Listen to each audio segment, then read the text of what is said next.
Uthuthuria wa gikundi gĩa kũrũĩrĩra ihoto cia mũingĩ KNHRC wonanĩtie gatagati ka mwaka wa 2020 na mwaka wa 2022 ihoto cia mũingĩ nĩ ciagararirwo, kũrĩa andũ 8 moragirwo, erĩ makĩũra na njĩra ĩkĩriga na oigana rĩa 48 magĩikio ngono gũtarĩ kũrũmĩrĩra watho.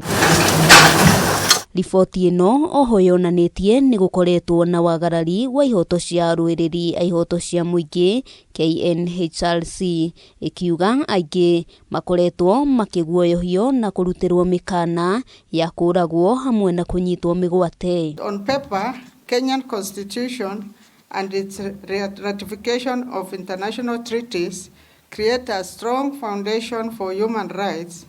However, in practice, the defenders still face threats, intimidation, arbitrary arrest, and in some cases, violence. Nĩ kumana na KNHRC yũrĩtie thirikari gũkinyanĩria ũgitĩri mũiganu kũrĩ ikundi ici nĩguo mahote gũkinyanĩria mĩhang'o ya wĩra ũrĩa mehokeirwo gũtarĩ mĩhĩnga. The safety of defender is not just a human rights issue, it is a barometer of health of our democracy. Hamwe noguo KNHRC yugĩte nĩ harĩ bata kĩhoto gĩkinyanĩrio kũrĩ bamĩrĩ iria ciahutirio hĩndĩ ya mĩrũrũngano ĩrĩa ĩkoretwo ĩgĩtabanio mbere ya mamũkĩrĩte marĩhi marĩa thirikari ĩreranĩire. Reparations come with acknowledgement.